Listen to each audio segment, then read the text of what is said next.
What you wanna know? What's going on, people? Mike C-Town here with another episode of What Do You Want to Know, where you ask your question, and if I like your question, I'll answer your question on camera. And yeah, it's been a really long time since I've done one of these, which really sucks because I enjoy doing these videos. So yeah, if you would like to have your question answered in a future video, send an email to ctownwdywk@gmail.com.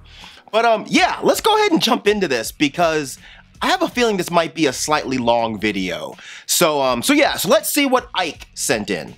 They said, I listen to your views on politics and shit, and I always wonder who radicalized you. So I read a question like this, and I honestly think it's a bit silly. I can't tell if this is another one of those like poking fun kind of questions, similar to the one I did a few months back, where the person asked me if it's tiring being an SJW. So yeah, I guess what this person's getting at is they want to know what pushed me towards the left socially. But the point is, I don't think I am radicalized at all. Especially when you look at others who more vocally represent leftist ideas and values. I honestly think my views are pretty baseline. But if this person is being genuine with their question, I don't want to seem like I'm downplaying or outright dismissing it. So yeah, so I've said many times that a lot of my views on life, whether it be socially or politically, primarily come from the punk and hardcore scene. And, you know, when I was a youth still trying to kind of figure out my place in all of this shit, I had no real idea of power structures or dynamics or how my relationship to those things actually worked or were supposed to work. And I really discovered a lot of that through punk rock. And I'm not here to give you a lecture on how the inner workings of the punk scene should go. There are a lot of really cool and, you know, maybe not so cool channels that do a great job doing that. But to some people, being part of the punk and hardcore scene was just about being a part of a musical subculture, meaning it was just about music to them, which is completely fine. But to a lot of us, being a part of the punk scene was a lot more about personal development and learning. People that know me from Dead End Hip Hop remember me as the guy that was always hyper-focused on lyrics over anything else. And that's a direct byproduct of growing up in the punk and hardcore scene. Because when I first started listening to these bands, I was obsessed with the lyrics and the topics that these bands were talking about. Now that doesn't apply to every single band that I was listening to, but it applies to the vast majority of the ones that have stuck with me throughout the years. And I was fortunate enough to discover punk and hardcore at a very young and developmental age, and I was involved in a scene that was more focused on pushing more leftist ideas than, say, those that were more interested in just kind of going out and drinking with the boys. Again, nothing at all wrong with that if that's your thing. So I think what I'll do here is go through a list of, say, 10 bands that I feel like made a lasting impression on me, bands whose lyrics I read over and over and over again when I was young and learned legit life lessons.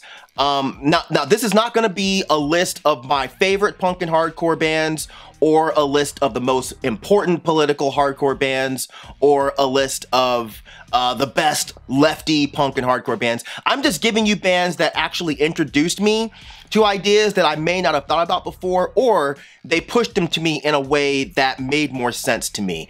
And I think I'll give you 3 songs from each band that I found to be some of the most impactful.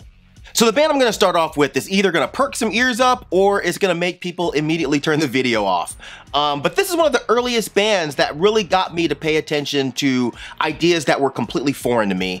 And while they're not a punk or hardcore band by definition, even though one of them came from the punk and hardcore scene, I've always felt like they really carried the ideas of, you know, putting political or social substance into their music, and that is Rage Against the Machine. Now, people are gonna laugh or scoff or whatever the fuck y'all do, due to their perception of what Rage became later. But when that first album dropped in 1992, I was completely blown away.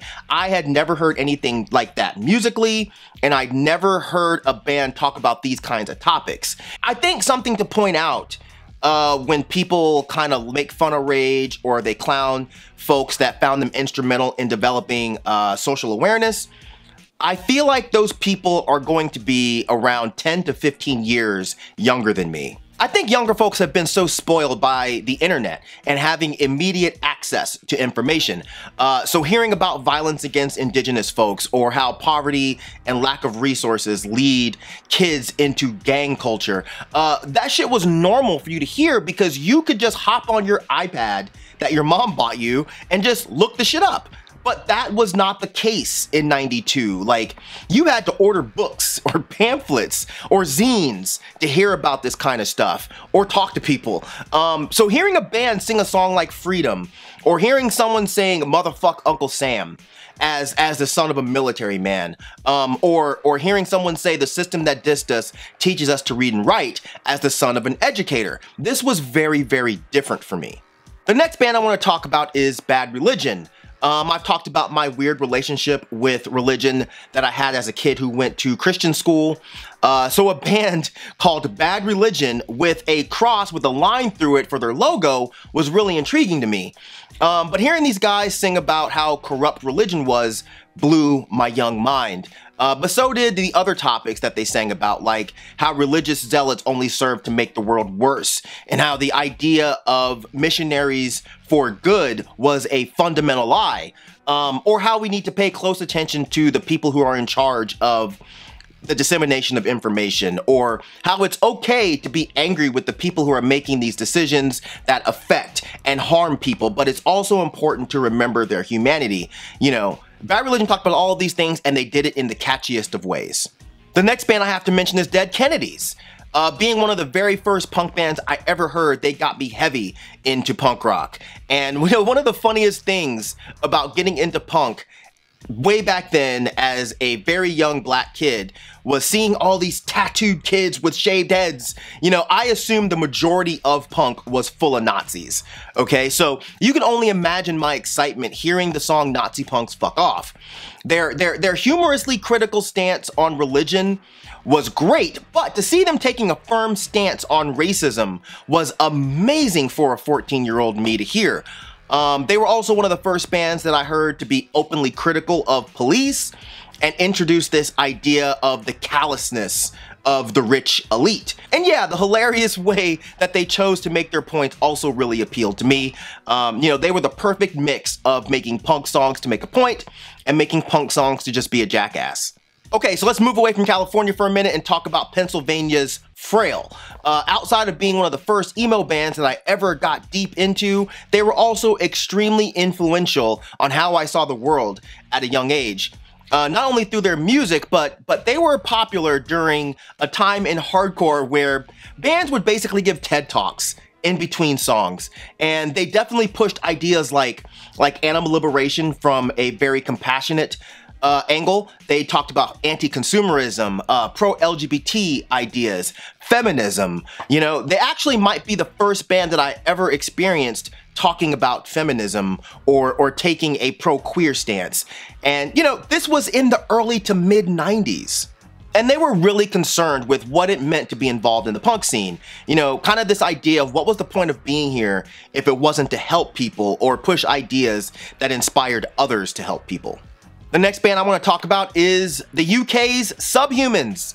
My buddy Brad was obsessed with this band, and I would hear them over and over again in the car on the way to shows or going to skate. And their songs definitely stuck in my head from a listenability standpoint, but it wasn't until I got my own tape that I was able to realize how interesting they were lyrically. You know, I can't tell you how much the song Religious Wars changed my perspective on wars and the military. The idea that religion, something that was supposed to promote peace, was actually causing wars all over the world.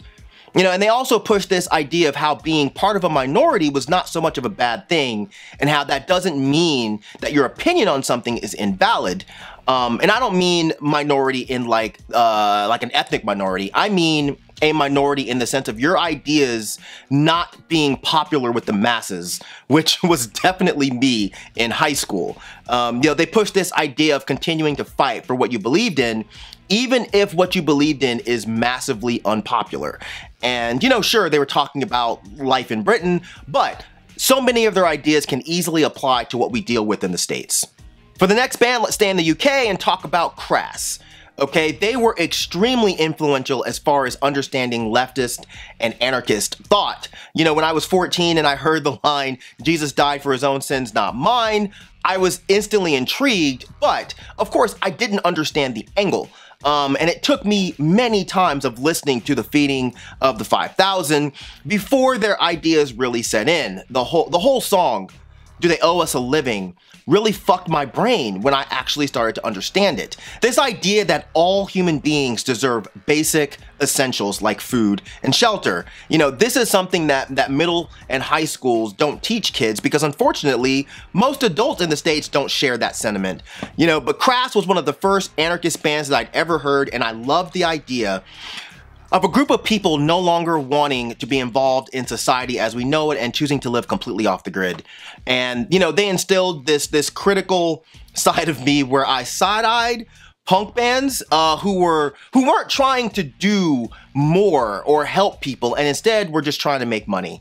And, you know, you have to remember that this is coming from someone that lived through the second commercialization of punk at the hands of MTV, which was something that I was almost bred to be against. They were also one of the first bands that exposed me to anti-death penalty sentiments, pushing me to think about how it's really about revenge and not some abstract idea of justice. And, you know, one of the most important ideas that they instilled in me at a very, very young age was the idea of how the system wants poor white folks and poor black folks to fight amongst ourselves as a way of keeping us in line, and that the real power is in the poor and working class recognizing this trick and banding together. So yeah, and one more really important thing that they got me to think about was sort of like the Subhumans. They push this idea of how your voice may feel really small, but it's actually not. It's as loud as it needs to be. And I love the idea that they prioritize messages over music.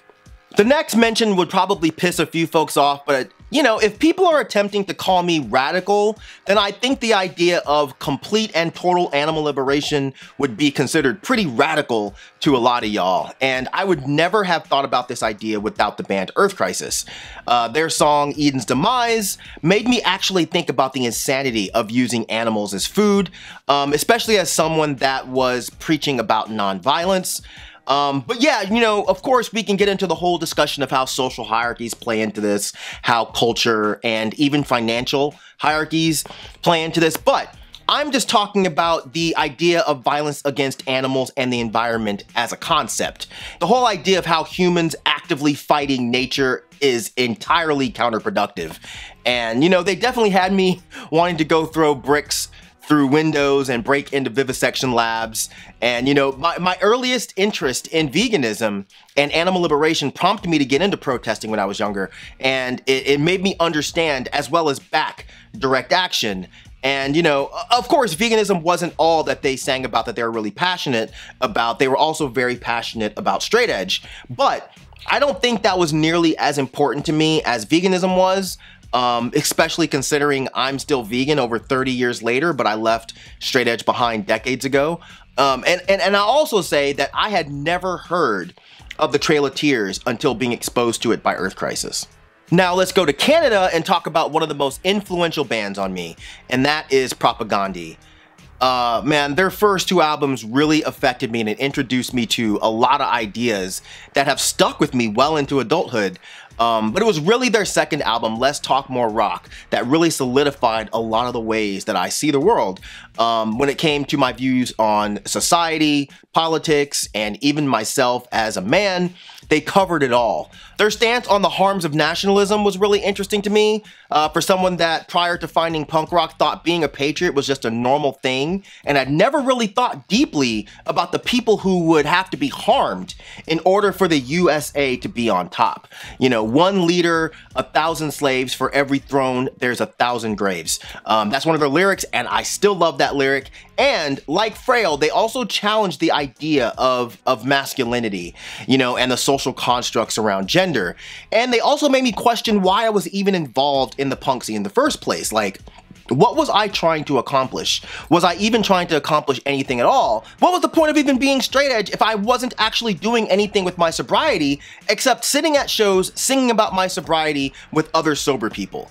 You know, and that's not a shot against straight edge or straight edge kids. I think straight edge as a philosophy is awesome. And if that's what you require to get you through this shithole of a world, then by all means, do it. But just speaking for me, I stopped seeing the point of self-congratulation in the form of straight edge. But back to Propagandhi. They have a song that I've mentioned before called Resisting Tyrannical Government, where he says a line that resonates with me 100%. He says, "And yes, I recognize the irony. The system I oppose affords me the luxury of biting the hand that feeds. That's exactly why privileged fucks like me should feel obliged to whine and kick and scream until everyone has everything they need." And that's something that I still firmly believe in. You know, this idea that you have to be poor in order to speak up for the poor has always been really dumb to me. You know, I feel like there's a difference between speaking for a marginalized group and advocating for them. You know, one is the act of positioning your voice and opinion on someone else's struggle as more important than those people's voices, experiences, and perspectives. You know, and the other is recognizing that your position in this system may be a bit higher than someone else's, whether that's by dumb luck or strategic manipulation of the system that kind of raises your status. But the point is, when you advocate for someone, you're listening to, empathizing with, and understanding their position, and you're advocating for their situation to change. And that's one of the main things that I took away from Propagandhi. Now we got to go to the South and talk about one of my favorite bands, and that's North Carolina's Catharsis. Catharsis was also really instrumental in exposing me to anarchist ideals. Prior to them and Crass, the only thing I knew about anarchy was from the Sex Pistols, and I thought it literally just meant people running around in the streets with no sense, destroying everything and killing people like it was the fucking purge. Because, of course, that's what the status quo wants you to think about these ideals. But Catharsis presented the concept of anarchy in a way that really spoke to frustrations that one feels when they start to realize that the world isn't exactly how they thought it was. And they spoke about it in a way that was really empowering because it was presented as more of a make your own decisions and carve your own path kind of thing instead of just simple chaos. I was especially entranced by this idea of throwing away your entire life with work. One of their lines is, "We're corpses in their loving hands, sleepwalking through a never never land, and when we wake from dreams, there will be nothing fucking left." Which I've always related to our reluctant relationships with the workforce and realizing far too late that we've wasted our entire life for a corporation that does not care about us. And it wasn't just the lyrics that conveyed these messages. It was also Catharsis' association with Crime Think, which was an organization that was all about anarchism, but also community-focused organizing and activism. And they released all kinds of pamphlets and books about everything from how-to guides on direct action to the restructuring of law enforcement. So yeah, this band and this organization has been extremely influential on me. And the last band I want to talk about is another Canadian band, and that is Chokehold. They only had a few albums, but it was their album Content with Dying that really covered just about every topic that I felt was important to think about back then. From animal liberation to abortion rights to distrust and mistrust of the police. To the harms of organized religion, misogyny, you know, it really did cover everything. And when the album came out in 1995, I feel like I was hearing so many of my own thoughts on an album, you know, so much so that it became mandatory weekly listening for me back then, and so much to the point where I still listen to this album regularly. And it's a mindfuck seeing that so many of the problems that they talked about on this album are still major issues today, and some of them have only gotten worse. You know, and it speaks to this fucked up cycle that we have where everyone is so individualistic in the sense of only caring about themselves. And it's wild that we've managed to actually form groups of people who all think this way. But Chokehold was a band that spoke to the idea of being explicitly individual while simultaneously caring about the people around you, especially those people who are not like you, and especially the people whose lives were under attack by the very state in which they live. You know, as they say, you think you're free, you just can't see the bars. We're all in prison in this free country of ours. You're not free, you never were. And this one is a last minute addition. While most of my ideas back then came from punk rock, I feel like it would be disingenuous for me to say that Public Enemy didn't instill a lot of the ideas in my head as a youth. Of course I heard Fight the Power, because who wasn't listening to Fight the Power in 1990? But it was when I first heard Apocalypse 91, that's when my entire mind was blown. Like, people bug out when I say that, but there were so many concepts on that album that as a young, weird black kid trying to find my place and everything, it was really eye-opening. On the second song, Chuck D says, "I sing a song about what the hell is going wrong. You never know if you only trust the TV and the radio. These days you can't see who's in cahoots because now the KKK wears three-piece suits." And that is something that is becoming more and more and more apparent as I get older. But, you know, these are concepts that go right in line with the punk bands that I just talked about. But yeah, I'm gonna end it here. I actually want to thank Ike for sending this question in, because it was actually a lot of fun to think back on these bands and how much they influenced me. And you know, that's not to say that I didn't move away from some of these ideas for a while, but eventually came right back to them. And some of these concepts just never left me, and I've only gotten more stubborn with them. But that's also not an invitation for y'all to give me some kind of purity test, because I don't care. But yeah, I'm definitely one of those dorks who says punk rock saved my life, and I actually meant it. But yeah, leave some comments and let me know how you feel. Do you feel like you've been radicalized? And if so, what caused that? And you know, if you want to submit your own question, I told you at the beginning how to do it, so do it. The email is down there in the description section, but thanks for watching, and as usual, thank you for living, thank you for loving, thank you for being you, and I'll see y'all next time. All right? Peace out.